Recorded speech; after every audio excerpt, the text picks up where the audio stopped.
మన ప్రభు అయిన యేసుక్రీస్తు వారి శ్రేష్టమైన నామంలో కూడి వచ్చిన మీ అందరికీ నా హృదయపూర్వకమైన వందనాలు, స్తోత్రం. అందరికీ వందనాలు.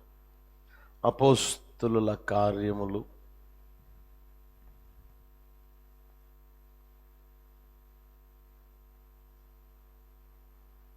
ఇస్తారా అందరూ? అపోస్తులుల కార్యములు 20వ అధ్యాయం 32వ వచనం అందరం చదువుదామా? బైబిల్ ఉన్న వాళ్ళందరూ బైబిల్ తీయండి, చూస్తూ చదవండి. ఇప్పుడు దేవునికిని ఆయన కృపావాక్యమునకును మిమ్మును అప్పగించుచున్నాను. ఆయన మీకు క్షేమాభివృద్ధి కలుగుచేయుటకును పరిశుద్ధపరచబడిన వారందరిలో స్వాస్థ్యమనుగ్రహించుటకును శక్తిమంతుడు. దైవజనుడైన పౌలు గారు మిలేతు అనే ప్రాంతంలో ఉండి ఎఫెసులో ఉన్న సంఘ పరిచారకుల్ని పిలిపించుకొని ఒక్కొక్క విషయాన్ని తెలియజేశాడు.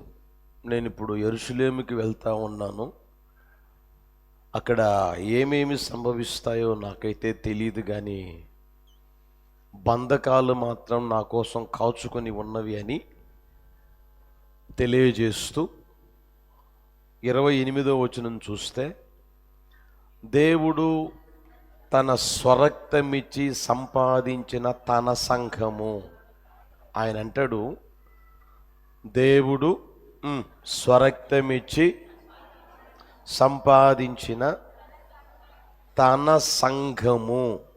సంఘం ఎవరిది? గట్టిగా చెప్పండి, గట్టిగా. ఎవరిది సంఘం? ఎవరిది? యేసయ్యది.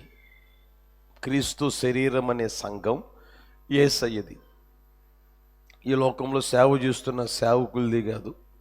నేను కష్టపడ్డాను, నేను ప్రయాసపడ్డాను, అసలు చెమట గార్చాను, ఆ తర్వాత కొండలు బగలగొట్టాను, సైకిళ్ళ మీద తిరిగాను, ఆ తర్వాత ఇంకా చెప్పండి, ఈ నా చేతులు కష్టపడ్డాయి, అవి చేశాయి, ఇవి చేశాయి అని కొంతమంది చెప్తూ ఉంటారు. వాళ్ళది కూడా చెప్పండి కాదు. సంఘం ఎవరిది చెప్పండి? ఎందుకని యేసయ్య 2025 సంవత్సరాల క్రితం ఈ లోకానికి వచ్చి ఆయన నిందల పాలై అవమానాలు పొంది పిడుగుద్దులు తిని ఆఖరి రక్తబొట్టును కార్చి ఆ రక్తము ద్వారా కొన్నాడు. నిన్నైనా నన్నైనా యేసు ప్రభు నమ్మిన వారందరినీ ఆయన రక్తము ద్వారా కొన్నాడు. ఆ మాట అంటాడు అక్కడ, దేవుడు తన స్వరక్తమిచ్చి, పక్షుల రక్తం కాదు, జంతువుల రక్తం కాదు, లేదా మృగాల రక్తము కాదు, కానీ యేసయ్య తన స్వరక్తమిచ్చి సంపాదించాడు. తన స్వరక్తమిచ్చి సంపాదించాడు సంఘాన్ని. ఆ సంఘాన్ని కాచేదానికి పరిశుద్ధాత్ముడు ఏం చేస్తాడయ్య అంటే సేవకులు నియమించుకుంటాడు, సేవకులు నియమిస్తాడు. హల్లెలూయా. సంఘాన్ని కాచేవారే కానీ సేవకులు, సంఘం సేవకులది చెప్పండి కానే కాదు. ప్రియమైన, ఈరోజు కాదు, ఎప్పటికీ కానే కాదు. దాన్ని మనం గుర్తెరుగుదుముగాక, ఆలోచన చేసుకుందుముగాక. కాయుటకు మిమ్మల్ని పరిశుద్ధాత్ముడు దేని యందు అధ్యక్షులుగా ఉంచిన ఆ యావత్తు మందను గురించి మీ మట్టుకు మిమ్మును గురించి జాగ్రత్తగా ఉండండి. ఆ తర్వాత మీరు 30వ వచనం చూస్తే, శిష్యులను తమ వెంట ఈడ్చుకొని పోవాలనని వంకర మాటలు పలుకు మనుష్యులు మీలోనే బయలుదేరతారు. ఆయన చెప్తున్నాడు, ప్రియమైన వాళ్ళరా, శిష్యులను అంటే యేసు ప్రభు నమ్మిన వారిని తమ వెంట ఈడ్చుకుపోవాలనని వంకర మాటలు పలికే మనుష్యులు మీలోనే బయలుదేరతారు. కాబట్టి నేనేం చేశాను తెలిసిన, 3 సంవత్సరాలు రాత్రింబవళ్ళు కన్నీళ్లు విడుస్తూ మానక మీకు బుద్ధి చెప్పేది నన్ను మీరు జ్ఞాపకం చేసుకుని మెలకువగా ఉండండి. ఇప్పుడు నేను వెళుతూ ఉన్నాను కాబట్టి మిమ్మల్ని ఏం చేస్తున్నానయ్య అంటే సేవకులకి అప్పగిస్తున్నాను అన్నంలే. అర్థమవుతుందా? ఏమంటున్నాడు అంటే ఇక్కడ చూడండి, ఇప్పుడు ఇప్పుడు చెప్పండి, ఇప్పుడు దేవునికిని ఆయన కృపావాక్యమునకును మిమ్మల్ని అప్పగిస్తా ఉన్నాను. మీరు యేసు ప్రభుని నమ్మి నడిపించబడుతూ ఉన్నారు కాబట్టి, ఒక మందగా చిన్న మందగా కూర్చబడ్డారు కాబట్టి, సంఘంగా కట్టబడ్డారు కాబట్టి, మిమ్మల్ని నేను దేవునికిని వాక్యమునకు అప్పగిస్తా ఉన్నాను. వాక్యము దేనికి అప్పగిస్తున్నాడంట? చెప్పండి గట్టిగా. దేవునికిని కృపా వాక్యమునకు మిమ్మల్ని అప్పగిస్తా ఉన్నాను అంటున్నాడు. ప్రియమైన వాళ్ళ దాన్ని మనం గుర్తెరుగుదుముగాక. ఈ రోజున సంఘం ఎవరికి అప్పగించబడింది అని అంటే వాక్యానికి అప్పగించబడింది. దేనికి? చెప్పండి గట్టిగా. వాక్యానికి అప్పగించబడినది అనేది మనం గుర్తెరగలగాలి. మీరు కీర్తన పుస్తకం 138:2 చూడండి. కీర్తన పుస్తకం 138:2. నీ పరిశుద్ధాలయము తట్టు నేను నమస్కారము చేయుచున్నాను, నీ నామమంతటి కంటే నీవిచ్చిన వాక్యము నీవు గొప్ప చేసి ఉన్నావు. చాలు. నీవిచ్చిన వాక్యము. చెప్పండి. దేవుడు ఏం చేశాడంటే ప్రియమైన వాళ్ళరా, ఆయన నామము కంటే దేన్ని గొప్ప చేశాడంట? దేన్ని గొప్ప చేశాడు? ఆయన ద్వారా కలిగిన వాక్యాన్ని ఆయన గొప్ప చేశాడంటే ప్రియమైన వాళ్ళరా. అర్థమవుతుందా? వాక్యమును గొప్ప చేశాడు కనుక ఆ గొప్ప చేయబడిన వాక్యానికి సంఘాన్ని అప్పగించాడు. ఇంకొక మాట చూపిస్తాను. పేతురు మొదటి పత్రిక 1వ అధ్యాయం 24వ వచనం చూడండి.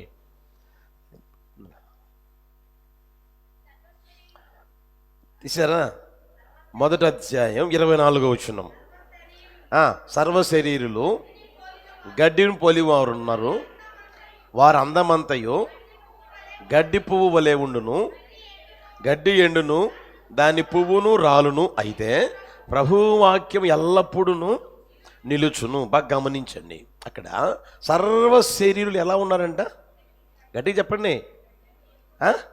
గడ్డిని పోలి ఉన్నారు. గడ్డి చూడండి, ఉదయాన్నే పచ్చగా కనిపిస్తుంది. దానికి ఉన్న పువ్వు కూడా చూడండి అలా వికసించి ఎంత అందంగా కనిపిస్తుందో, ఎంత చూడముచ్చటగా ఉంటుందో. ఏమండి, మీకు మీకు మీ గురించి చెప్పాల్సిన అవసరంలే. ఇంట్లో ఉందనుకోండి, చూసిన వెంటనే తుంచడం ఆలస్యం, తర్వాత కొప్పులో పెట్టడం ఆలస్యం ఉండదు. అర్థమవుతుందా? చూసిన వెంటనే మళ్ళీ తుంచడం ఆలస్యం, నోటి దగ్గరికి తీసుకొచ్చి అనే వాళ్ళు కూడా ఉన్నారు. దేన్ని? ఎవరు తెరవండి? పువ్వుని. అర్థమవుతుందా? అయితే దాని గురించి వ్రాయబడింది ఏంది? గడ్డి ఎండిపోతుంది, పువ్వు చూడండి మాట, గడ్డి ఎండును, దాని పువ్వును. పువ్వు చూడండి కొంచెంసేపటికి రేకులు కింద పడిపోతుంది. ఒక్కొక్క రేకు ఏమండి మొత్తం కింద పడిపోతుంది. గడ్డి ఎండిపోతుంది, పువ్వు కూడా రాలిపోతుంది. అయితే ప్రభువు వాక్యము, చెప్పండి గట్టిగా, ఎల్లప్పుడూ ఉండేది, ఎల్లప్పుడూ నిలిచి ఉండేది. యేసు ప్రభు వారు ఈ లోకంలో ఇప్పుడు చెప్పిన మాట ఏంటంటే, ఆకాశమైనా గతించిపోతుంది, భూమి కూడా గతించిపోతుంది, నా మాటలలో సున్నా కానీ పొల్లు కానీ తప్పిపోదు, గతించి పోదు. దేవుని మాటలు ఏమాత్రం గతించిపోవు ప్రియమైన. ఆయన వాక్యం గతించనిది అని వ్రాయబడి ఉంది. మీరు చూడండి, ఈ లోకంలో మనం ఆలోచన చేస్తే ఒక్కొక్క మనిషికి ఒక్కొక్క మహిమ ఉంటుంది, ఒక్కొక్క మనిషికి ఏమండి ఒక్కొక్క స్థితి ఉంటుంది, ఒక్కొక్క స్థితి ఉంటుంది. నేను అప్పుడప్పుడు మీకు చెప్తా ఉంటానే, ఒకసారి పెళ్ళికి పోతే ఏమండి ఆ పెళ్ళికి ఓ తల్లిగారు వచ్చారు. ఎలా వచ్చారు తెలిసిన? ఏమండి ఆమె వయసే పెద్ద వయసు, ఇంచుమించుగా 60, 65, 70 అట్లా ఉంటుంది. ఆ వయసులో ఉన్న ఆ తల్లి పెళ్ళికి పోదామని చెప్పేసి ఇంట్లో తయారైపోయి, ఏమండి ఇంతవరకు అనమాట గొంతు ఎంత ఉందో దాన్ని ఏమంటారు, అంతవరకు ఏమేస్తుంది చెప్పొచ్చుగా, కంఠహారము అంటారు దాన్ని. కనీసం సందు కూడా ఉండదు, కరెక్ట్గా గొంతు ఖచ్చితంగా చేపిస్తారు అనమాట. దాన్ని కంఠహారము అంటారు. ఆ కంఠహారం ఏమన్నా చిన్నదే, ఇంత ఎడలు పుట్టది, అర్థమవుతుంది, ఇక్కడి నుంచి ఇంత ఎడల్పు ఉంటుంది. ఆ తర్వాత ఒక అంగుళం కిందకు దించి ఇంకొక దండ వేసింది, ఇంత లాగున్న ఇంకొక అంగుళం కిందకి దించి ఇంకొక దండ వేసింది, అర్థమవుతుందా. మొత్తం మీద అవి వేలాడుతూ ఉంటే అవి కానీ దొరికితే ఇంచుమించుగా కొంచెం డబ్బు వస్తుంది అనుకున్నాను నేనైతే. హల్లెలూయా. మనకు అవసరాలను బట్టి దొరుకుద్దేమో, వచ్చేస్తుందేమో అనుకున్నా. నా అప్పట్లో ఇది ఆమె ఒక గాజు వేసుకుంటే చాలు, ఇక్కడి నుంచి ఇక్కడ దాకా వేసుకున్నది, ఇక్కడి నుంచి ఇక్కడ దాకా వేసుకున్నది. ఏమంటే వ్రేళ్ళకి 10 వ్రేళ్ళకి 10 ఉంగరాలు పెట్టింది. ఒకవేళ ఇంకొక 10 ఉండి ఇంకొక 10 పెట్టేదేమో, అర్థమవుతుందా. ఎందుకు అని అంటే ఆమె యొక్క మహిమ చూపించేదానికి, అర్థమవుతుందా. ఆమె యొక్క స్థితి అందరికీ చెప్పండి గట్టిగా కనపరిచేదానికి. అమ్మో ఈమెకి ఎంత ఉందా, ఈమె ఎంత బలిసిందా, ఈమెకి ఇంత ఉన్నదామే, ఈమె ఇలాంటి మనిషా అని అందరూ అనుకోవాలి కదండి. అలాంటి పరిస్థితుల్లో నేను కాదన్నాంలే, అంత చేసుకొని, అంత సింగారించుకొని, అంత అందం చేసుకొని అంతగా వచ్చింది. ఆ తర్వాత ఏమైపోతుంది, ఆ మనిషి చనిపోయింది దానికి ఏమైపోతుంది, అర్థమవుతుందా. ఆమెకి ఉన్నది ఏదైనా సరే పాడైపోయేదే, అర్థమవుతుందా. ఎంత బంగారమైనా ఉన్ని ఆ బంగారం ఉన్నది ఉన్నట్టుగా ఉంటుందా. కొన్నప్పుడు నువ్వు పెట్టిన రేటు ఒక 10 రోజులు లేకపోతే 10 సంవత్సరాల తర్వాత వస్తుందా. తరుగునే తీసేస్తారు తరక్కపోయినా, అర్థమవుతుందా. ఆ తర్వాత మీరు చూడండి, పుట్టిన తర్వాత పెరుగుతూ ఉన్నప్పుడు 10th క్లాస్ అయిపోయిన తర్వాత ఇంటర్ అంటారు, ఇంటర్ అయిపోయిన తర్వాత డిగ్రీ అంటారు. డిగ్రీలో మీరు చూడండి BA BAD BSc BED అది అయిపోయింది. ఆ తర్వాత MA MED MS, తర్వాత MSc చెప్పండి MED, ఆ తర్వాత MPhil, తర్వాత ఇంకా డిగ్రీలన్నీ ఉంటాయే. మీరు చూడండి, కావాలంటే పెళ్లి పత్రిక వేయించుకున్నప్పుడు దాంట్లో చూడండి, కావాలంటే పేరేమో చిన్నదే, ఎంత ఉంటుంది పేరు చెప్పండి, సుకుమారు అని ఉంటుంది, లేకపోతే స్వార్థ అని ఉంటుంది, లేకపోతే ఇంకేదండి నరేషు సురేషు, లేకపోతే ఎల్లయ్యో పొలయ్య అని ఉంటుంది. దాని పక్కలో ఉన్న డిగ్రీలు చూడండి ఎన్ని ఉంటాయి, పేరు కంటే ఎక్కువ ఉంటాయి, అర్థమవుతుందా. ఆ స్థితిని మీరు గుర్తెరగలిగితే ప్రియమైన వాళ్ళరా, అన్ని డిగ్రీలు ఉన్నా సరే అతగాడు చనిపోతే అదేమైపోతుంది చెప్పలేమండి, ఉంటుందా, ఆ మహిమ ఉంటుందా. అందుకని అక్కడ రాయబడి గడ్డి ఎండిపోతుంది, గడ్డి చెప్పండి, దాని పువ్వు కూడా గడ్డి ఎండిపోతుంది, దాని పువ్వు దానికి వచ్చిన మహిమ కూడా, పువ్వు కూడా వికసించిన పువ్వు కూడా ఎండిపోతుంది, అర్థమవుతుందా. మనిషి జీవితంలో ఏది ఉంది అని చెప్పుకుంటూ ఉన్న ప్రియమైన మనరా, అది ఏదైనా సరే ఒక రోజున గతించిపోతుంది, కనిపించకుండా పోతుంది, అర్థమవుతుందా. ఇంకా తర్వాత పేరు కూడా మాసిపోతుంది. అతని గురించి మాట్లాడేవాళ్ళు ఉండరు, అతని గురించి పట్టించుకునేవాళ్ళు, అతని గురించి చెప్పుకునేవాళ్ళు ఎవ్వరు ఉండరు. అయితే దేవుని వాక్యం చూడండి, మనం పుట్టక మునుపు ఉంది, మనం పుట్టిన తర్వాత ఉంది, మనం దేవుని రాకడ ఆలస్యమైతే మనం పోయిన తర్వాత కూడా ఉంటుంది. హల్లెలూయా, హల్లెలూయా. ఈ వాక్యం మాత్రం చెప్పండి గట్టిగా, గట్టిగా చెప్పండి, ఆ మాట చదవండి, ప్రభువు వాక్యము, గట్టిగా చెప్పండి, ఎల్లప్పుడూ. మనిషి పోయేవాడే, అయితే దేవుని వాక్యం పొరపాటున కూడా పోదు ప్రియమైన, ఎక్కడికి పోదు, గతించిన కూడా గతించదు. అందులో ఎవడు మార్పు చేర్పులు చేసేవాడు కూడా ఉండడు. మన దేశానికి చట్టం అనేది ఉంది, మన దేశానికి ఏంటది ఏమంటారు దాన్ని, రాజ్యాంగం ఉంది, మన దేశానికి రాజ్యాంగం ఉంది. ఆ రాజ్యాంగం చొప్పున అన్ని జరిపిస్తూ ఉంటారు.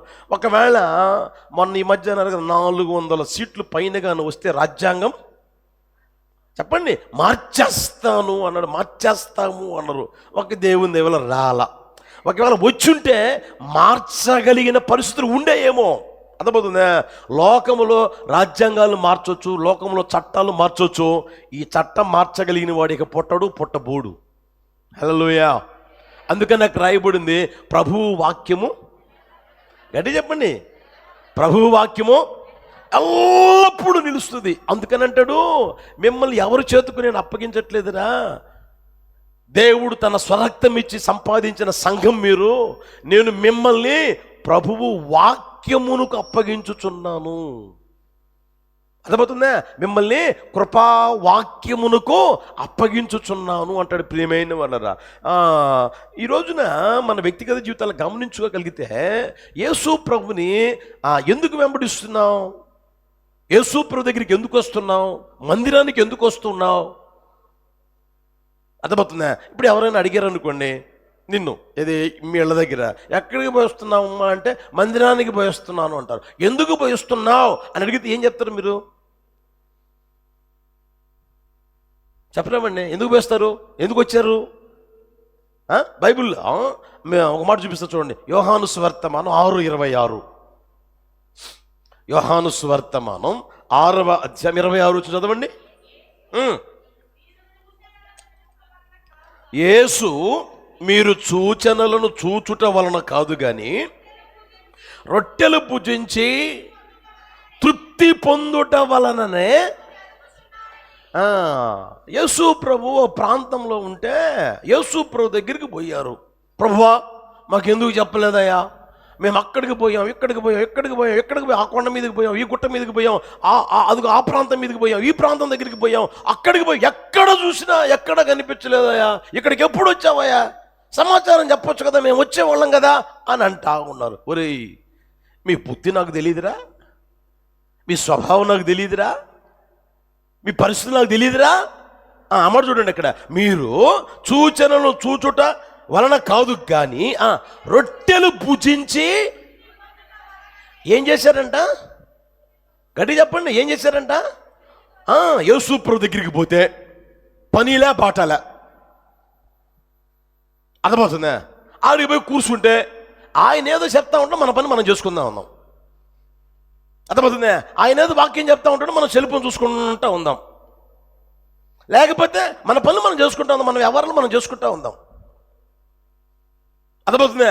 అయిపోతుందా? రొట్టెలు తీసుకుంటాడు, ఎవరో ఒకరు ఇస్తారు, 5 రొట్టెలు 2 చిన్నసేపు. లేకపోతే ఎవరో ఒకరు రొట్టెలు ఇస్తారు, ఆయన అలా ఆకాశం వైపు ఎత్తుతాడు, ఆశీర్వదిస్తాడు, పంచమంటాడు. ఇప్పుడు ఎట్లా తింటాం? గట్టిగా చెప్పండి. కడుపు నిండా తింటాం, బిర్రుగా తింటాం, అంతే కదా? కడుపు నిండా తింటాం. ఇంకా చెప్పండి ఎట్లా? ఇశ్రాయేలు ప్రజలు చెప్పారు కదా, ముక్కుల్లో నుంచి వచ్చిందంట. ఎట్లా వచ్చింది నాకు తెలీదు, అట్లా తిన్నాం. ఒకవేళ అరిగే పరిస్థితి కనిపించలేదా, యేసు దగ్గరికి పోదాం, తల పెడదాం, ప్రభువా అరగట్లేదయ్యా, కాస్త చేపెట్టి ప్రార్థన చేయయ్యా అంటాం. అప్పుడు ఏం చేస్తాడు ఆయన? మరలా ప్రార్థన చేస్తాడు. కడుపు నిండినట్టు ఉంటుంది, ఏమంటే పూట గడిచిపోయినట్టు ఉంటుంది, తర్వాత ఆరోగ్యం కూడా కలిగినట్టు ఉంటుంది. అర్థమవుతుంది? అందుకని యేసు ప్రభు అంటారే, మీరు వచ్చింది నాకు తెలుసు కదరా, మీరు రొట్టెలు తిని, మీరు రొట్టెలు భుజించి తృప్తి పొందారా, మీరు కడుపాకల కోసం వస్తున్నారా, కడుపు తినేదానికి వస్తున్నారా అని ప్రభువు చెప్తా. అందుకని నన్ను వెతుక్కుంటా వచ్చారా అంటా ఉన్నారు. ప్రియమైన వాళ్ళరా, ఈ రోజున మీ జీవితాలు ఆలోచన చేసుకోగలిగితే యేసయ్య దగ్గరికి ఎందుకు వస్తున్నారు, దేవుని మందిరానికి ఎందుకు వస్తున్నారు? అర్థమవుతుందా? మీకు ఇంకా అర్థమయ్యేదానికి చెప్తాను, గమనించండి ప్రియమైన వాళ్ళరా. తిండి కొరకు ఆ రోజున వచ్చేవాళ్ళు కొంతమంది, అర్థమవుతుందా? ఆ తర్వాత మీరు చూడండి ప్రియమైన వాళ్ళరా, అద్భుతాల కొరకు వచ్చేవాళ్ళు కొంతమంది, కొంతమంది సూచక్రియల కోసం వచ్చేవాళ్ళు ఉన్నారు. అర్థమవుతుందా? ఇప్పుడు ఈ రోజున నీవు దేనికోసం వస్తున్నావు? సూచక్రియ జరుగుతుందనే, అద్భుతం జరుగుతుందనే, లేక కడుపులో గడ్డలు కరిగిపోతాయనా, తలనొప్పి పోతుందనా, లేకపోతే సంతానం కలుగుతుందనా?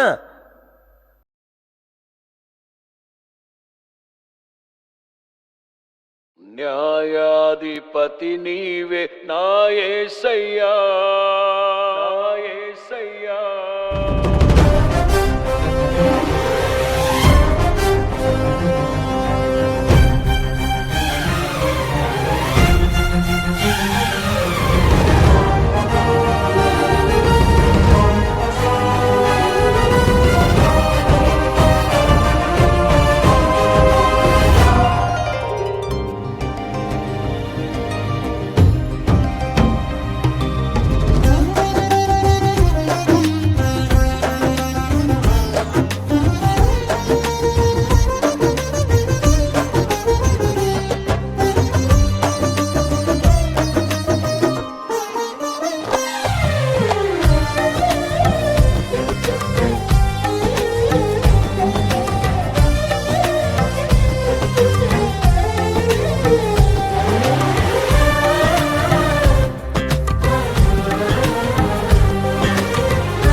దివ్య తేజోమయ యేసయ్యా, నీతి నియమాలకు నిలయమా.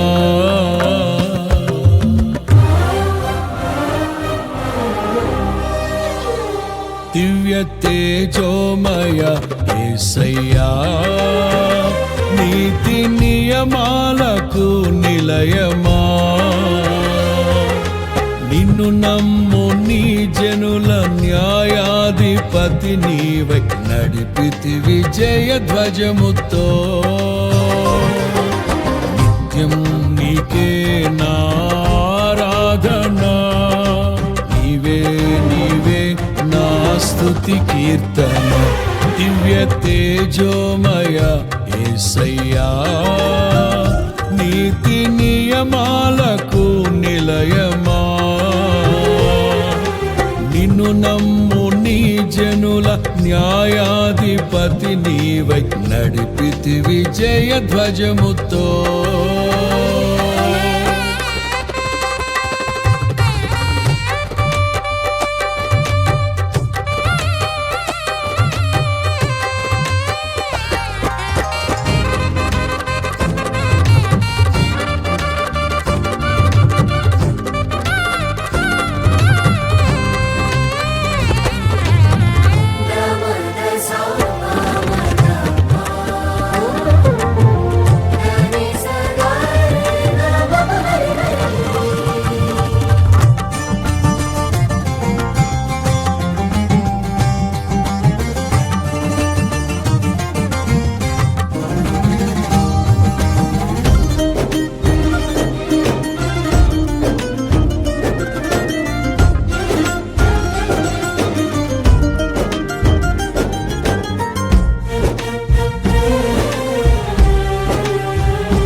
బలవంతుడా మహాశూరుడా, పలు శోధనలలో నా తోడై నా కుడి పార్శ్వమందుండి నావే.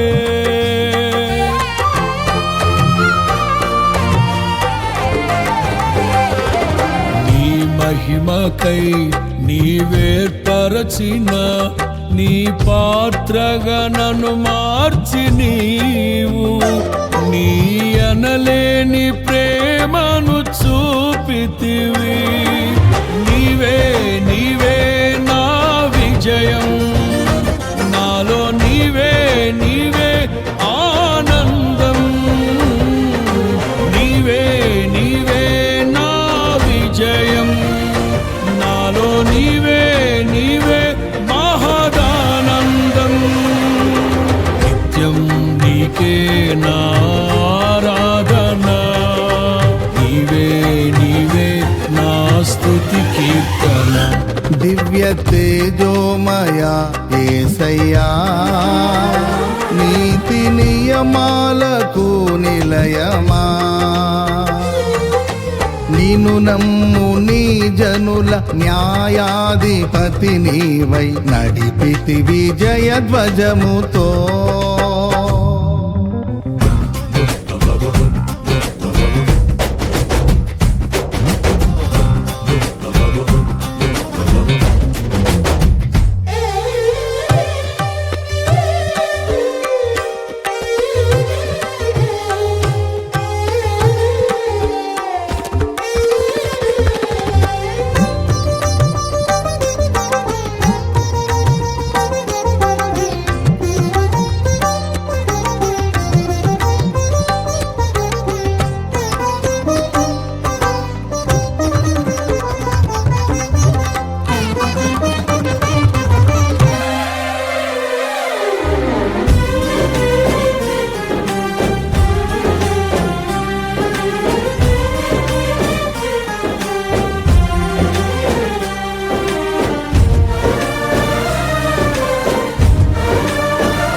అభిషక్తుడా నా ప్రాణేశ్వర, నా నీడవలే నాతో నుండి నన్ను రక్ష రక్షించి పోషించినావు.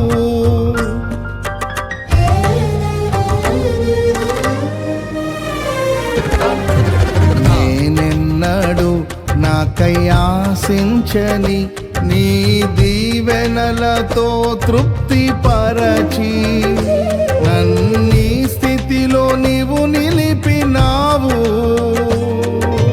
నీవే నీవే నా ప్రాణం, నాలో నీవే నీవే నా ధ్యానం. నీవే నీవే నా ప్రాణం, నాలో నీవే నీవే నా ధ్యానం.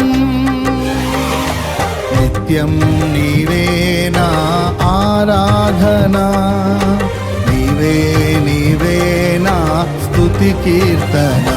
దివ్య తేజోమయ యేసయ్యా, నీతి నియమాలకు నిలయమా. నిన్ను నమ్ము నీ జనుల న్యాయాధిపతి నీవై నడిపితి విజయ ధ్వజముతో.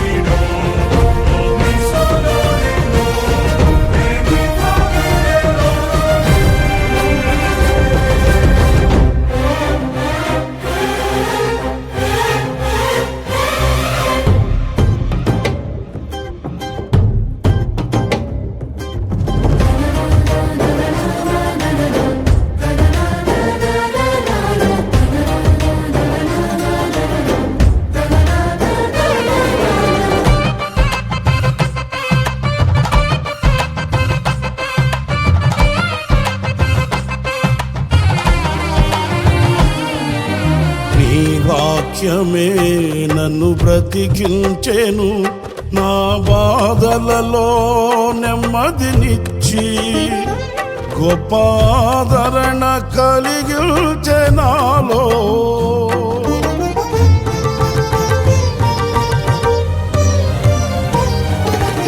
మన్నైనది మన్నైపోవునని నన్ను జీవాత్మతో నింపి నీవు నీ రూపుగా నన్ను మార్చినావే.